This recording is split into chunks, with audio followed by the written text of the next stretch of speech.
fasting blood sugar yenye iko juu ya 7.1. Hiyo ni fasting. Yani fasting ni ile asubuhi umeambiwa ukiamkia asubuhi kuje tukupime sukari kama haujakula kitu. Hiyo fasting yenye hujakula for more than 8 hours. Fasting blood sugar. Tukipima sukari, ile umetuma kwa lab wanachukua damu yako kidogo na wanaweka kwa ile mashine ambayo inapima sukari na ionyesha sukari iko juu ya 7.1. na pia kipimo kingine ambao wanaangalia other than hiyo ya fasting blood sugar, kuna hii inaitwa oral glucose tolerance test ambayo kwa sana huwa unapewa sukari kiwango ya around 75 grams ambao unatumia, and then tunakupima random blood sugar. Random ni ile kipimo tu ya kawaida ya sukari kwa masaa mawili ikikuwa juu ya 11.1 millimoles per liter, hiyo inaashiria pia sukari iko juu. Na pia test ya tatu ambayo tunatumia kushikanisha na zile za mbele, kuna hiyo ya random blood sugar ambayo iko juu ya 11.1 millimole, kiongezea test nyingine ambayo inaitwa hemoglobin. Hemoglobin ni kiwango ya damu, hemoglobin A1C ama tunaita kwa sana HbA1c, ikikuwa juu ya 6.1. So ukiunganisha hizo test 4 ambayo ikiwa juu, ndio sasa tunakwambia kwa kweli uko na ugonjwa ya diabetes, na kuna yale maelezo ambayo tutakuelekeza baada ya kuambiwa uko na diabetes. So hizo ndio vipimo 4 ambayo tunatumia kucheck for kuconfirm mtu kweli uko na diabetes. Yeah. So baada ya mtu amekuja pale umemfanyia testing, how many times does one come wewe ili madaktari muweze kujua kweli huyu mtu amekuwa diagnosed na ugonjwa wa diabetes? Maana anaweza kuja mara ya kwanza, kuna mwenye akuja mara ya kwanza uende ikawa mmeona ni diabetes, kuna mwenye atakuja mtasema uende utumie madawa fulani ili ukija next tuangalie, you monitor, you know, you kama madaktari mnajua jinsi ambavyo mnadeal na patients. Tena akikuja mara ya pili mtaona kidogo kuna vile symptoms zake ziko hivi na hivi, ama wacha enda tena uje tena. How many times for your patients, some of the patients have you encountered wale ambao wanakuja mara ya kwanza mnajua ni diabetes, wale ambao wanakuja hata mara ya 4 ndipo mnaweza kujua ni diabetes? Okay, kuongezea na hizo test ambayo nimeongelelea, hizo 4 ambayo tunatumia kwa pamoja, zikikuwa zote ziko juu, tunasema kweli uko na diabetes. Kuna other indicators ya kupima mtu ama kuscreen kupima mtu diabetes. So kuna vitu zingine pia watu tunaangalia ndio tuweze sasa kuja tupime sukari pia. So other indicators ni kama ukuwe na pressure ambayo iko juu ya 140/90. Kwa sababu hiyo ni one of the key factors pia ukikuja hospitali lazima uangaliwe. Blood pressure yenye iko juu ya 140/90.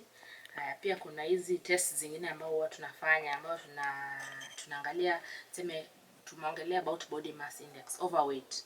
Overweight ni ile body mass index yenye iko 29.5 to 34.5.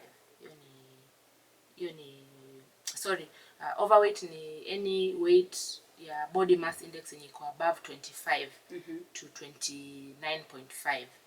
Sasa mtu pia akikuja na tunaona kweli yako na uzito, it's also one of the indicators yenye tutataka tukwambie ni vizuri pia tuangalie sukari, kwa sababu uzito pia inaongezea hiyo resistance ya insulin kupigana na kucontrol sukari kwa mwili.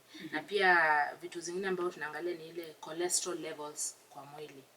So kuna ile good cholesterol levels ambayo watu tunaita HDL, na kuna ile bad cholesterol levels. So good cholesterol level, hiyo HDL inafaa ikuwe juu ya 60, na the bad cholesterol inafaa ikuwe chini ya kiwango ya 100. So kuna hizo test ambao lazima tukupime. So zikikuwa haziko sawa, pia itakuwa indicator mzuri ya kukuambia ni vizuri pia tuangalie nini sukari, na tuko tunakumonitor sukari kwa sana, ili tuweze tujue tuko sawa ama hatuko sawa. Na pia kwa kuongezea, as much as maybe leo mtu utakuja sukari yako iko juu, kuna vitu ambavyo tutakwambia inaitwa lifestyle modification. Tutakwambia anza kuangalia chakula ambao unakula, anza kuengage kwa mazoezi. Unajua mtu anafaa kuwe pia ana engage in physical activity ili kuweza kupunguza hiyo uzito. Na pia kama mtu alikuwa anavuta sigara, unamwambia aache kuvuta sigara because ina increase chances ya hiyo kukuwa na kisukari. Na pia kuzingatia a healthy diet. A healthy diet ni ile ambayo unakula balance in carbohydrates.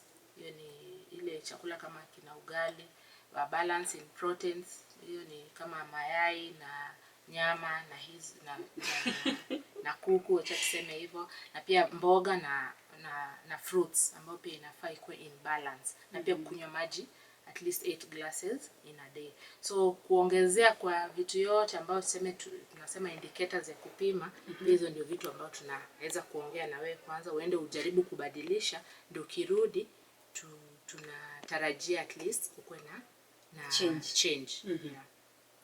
Okay, mwantegereria ndio siasolete lete. Nataka tembe point. Yes, daktari. Ase muntu nabagocha rero. Ogocha rero tukopimia sukari. Kutoka rero no random blood sugar. So upon random blood sugar na botokonyore ire igoro. Lakini muntu nabara tware stress.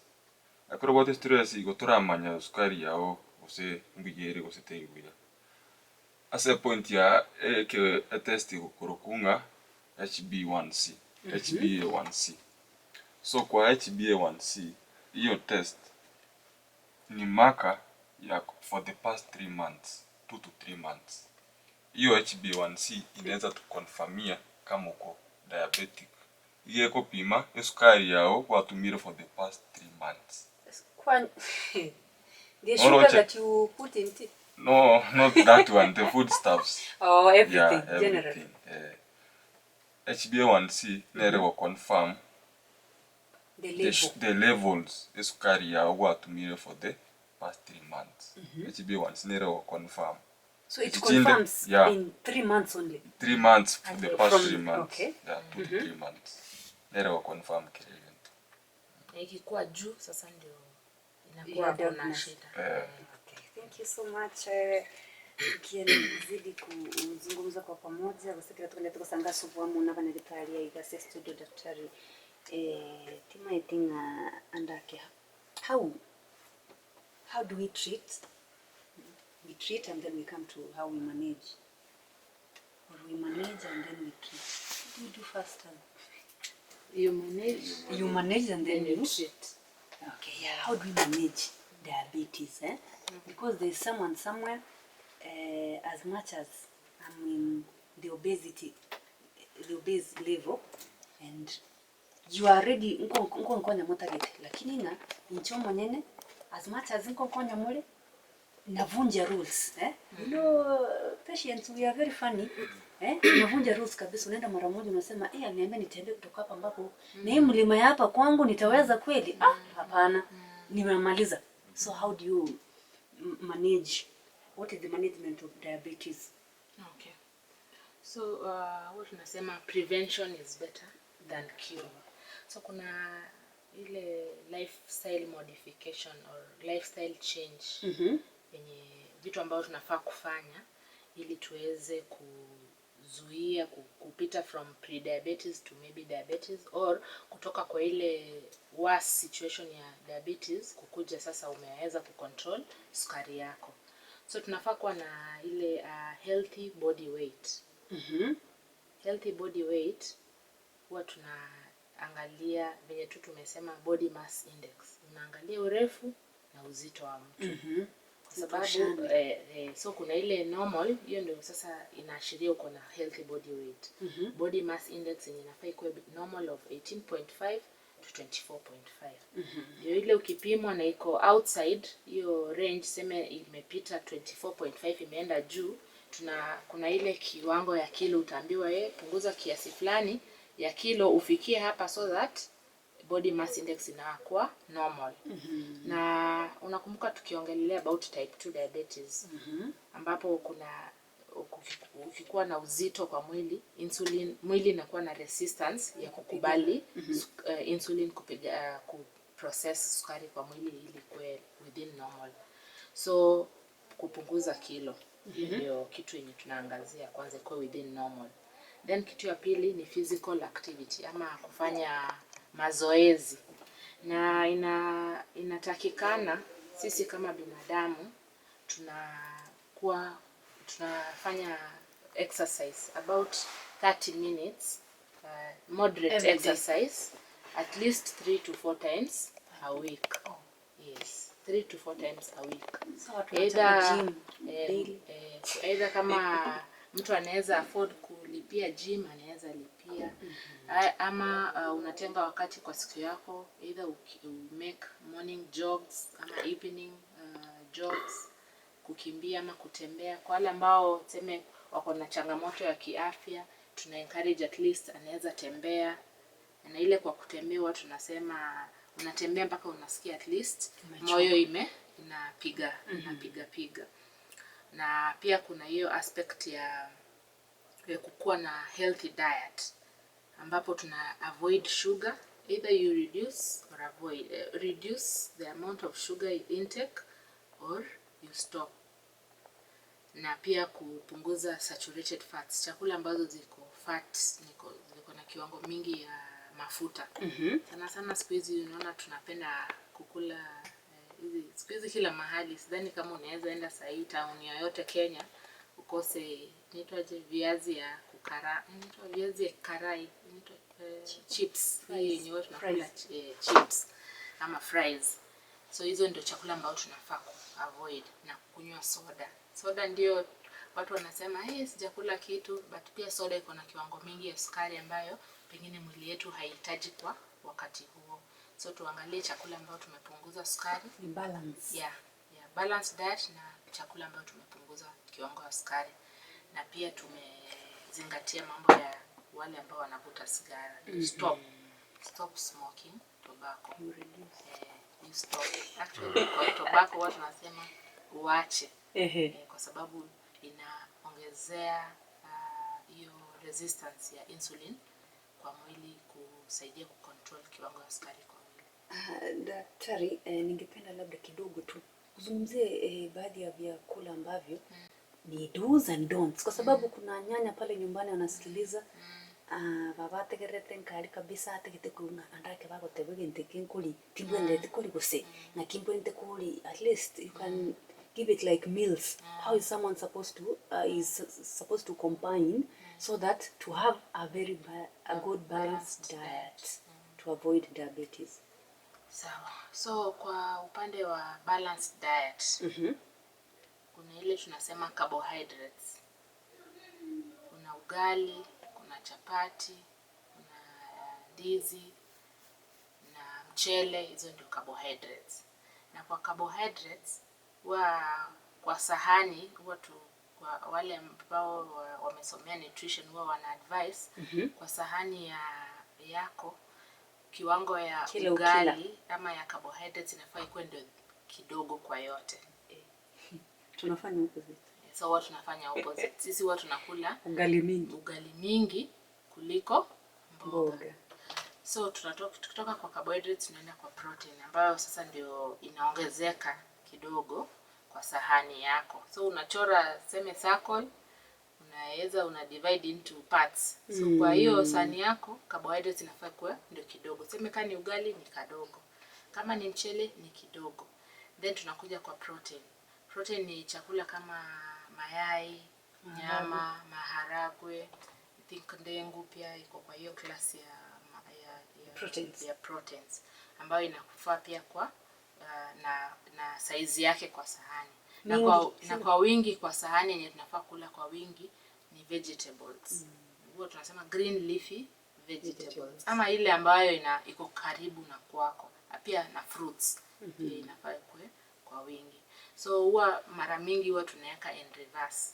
kwa tunakula ugali huko ugali juu, kubwa, mboga mboga huko chini, ndio ile kidogo. So inafaa tubadilishe. na nyama ni mingi. Nyama ni mingi. So inafaa ianze mboga mingi tukienda punguza. tukipungua.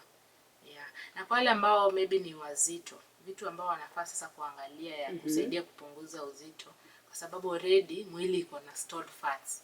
Na fats ikikuwa converted, inakuwa converted into sugar sasa yenye tunahitaji kwa mwili. So watu kama hao ni wazito, maybe ni kupunguza kiasi sasa ya carbohydrates ambao wanakula kutoka kwa chakula yao. So kwa kurahisi tuseme chakula ya kawaida ambayo tunakula sasa kama ni ugali, mayai na mboga, hiyo ndio it's a normal diet. But kiwango venye tumeelezea kwa sahani, mboga mingi tukienda tukipungua, ama mchele, maragwe na cabbage. Hizi ni chakula za kawaida watu tunakutana nayo. Cabbage kwa wingi, maragwe, then unaweka mchele kwa kiasi. Yeah. So hivyo ndio tunafaa kula. So kwa wasikilizaji ningependa tu kuwahimiza kwamba sasa tubadilishe jinsi ambao watu tunakula chakula yetu. Ugali na mchele zinafaa zipungue kabisa. Sukari, hata kama unakunywa chai, jaribu kunywa chai hata bila sukari. Yeah. Unajua kuna mtu mahali unampa chai bila sukari. Unangoja kwani chai haisongi, mandazi zinaenda nazo.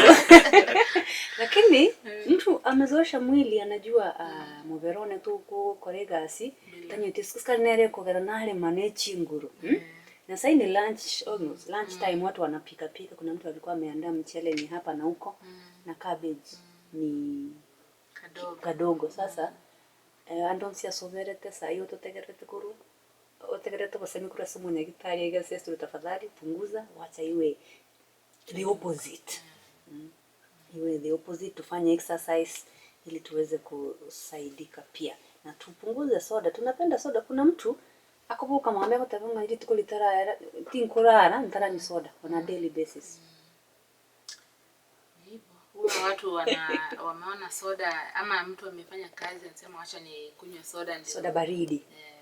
So tupunguze kiwango ya soda ambayo tunakunywa. Iko na sukari nyingi. Okay, sasa ni mudi na yoma 20 na musage kaisa no nemuchabona mugasoma nchumo ategeri ko togadete gusangamo na bamanyi usaba nyagitari gase studio kurasa nyagitari ya Neptune Healthcare. Nimetenga nubwatiri iburi kana kubeka riburi rya utayari. Tugo tabuki kuroiga tunyare ko batugo kuharibaga irinde nayo buri riburi rya umunyagitari bakwiraniria senchira inchira ere ya bene. I don't know if we have any complications in diabetes, and if so, do we have long term or short term? Okay. Yangira nili boli. Karibu sana daktari. As a complications, the water complications are long term na short term. Okay. Short term, the water in the virugunga diabetic ketoacidosis. DKA. Okay. Diabetic ketoacidosis. Okay. Abono in a complication due to uncontrolled sugars. Sugars that controlled we are also in type 2 diabetes. So as a complication ya ketoacidosis okanyoranga omoroiro chakiri gutwara a sweet breath ani akoyana ugutinga ndi okoyana mbe engansu mbe engansu ina complication ya diabetes yakini gere short term. Okay. Abe koma managed na fluids too. Alafu ya kabere kuruku hyposmolar hyperglycemic state. Moso ego ka asa abantu bagwate diabetes type 1 na complication too. Asa complication yeyu yani management yani fluids too. Give the patient fluids. Does it mean water? Yeah, drinking water. And then juice, blended juice. Yani kari in a hospital setting okomobe kare drip IV. Alafu ase long term.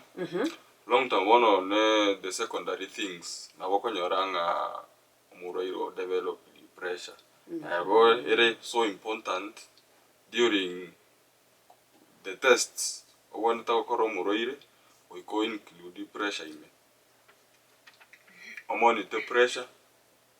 Umanye pressure ya onyo kire more than 140/90 na andikare what diabetes complications na wachi gocha echinde chinyinge. Na wachi gocha na nero rekoro kwa the heart related issues. Akiro what fats chinyingo mobile eminatinga your arteries there are chichire narrow. The arteries are so narrow. A complication you could atherosclerosis. Atherosclerosis. Alafu chini nchira una peripheral arterial disease. Huge complications. Monto what diabetes. Chinyigo. Diabetic nephropathy. And then complication in the kurukunga diabetic retinopathy. Ono ya maiso. Okochaka what blood vision. Wana nyagitari wapimwa.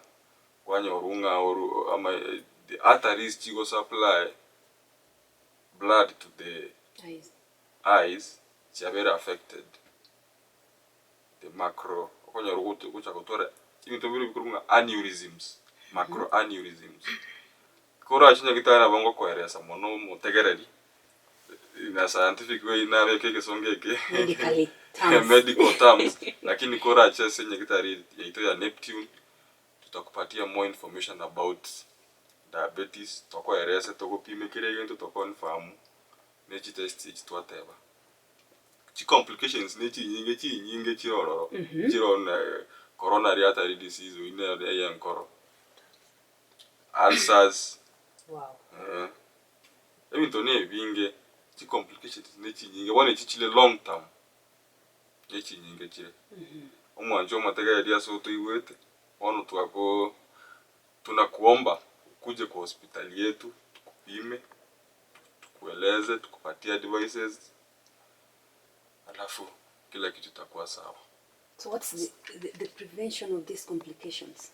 So the prevention ya hizi complications so from the early detection of diabetes through the tests. Diet wise, diet modification chindagera tokori tora tabanga otige onyo cha tabu sukari moderation sukari moderation onyo ko bwato bore sukari bon ari wote bunga otige sukari kiara bona bwato re insulin resistance ora chinya kitana na boto kwera toko monitor your sugars kiregento tokora test yechu early detection ya muhimu sana from the tests.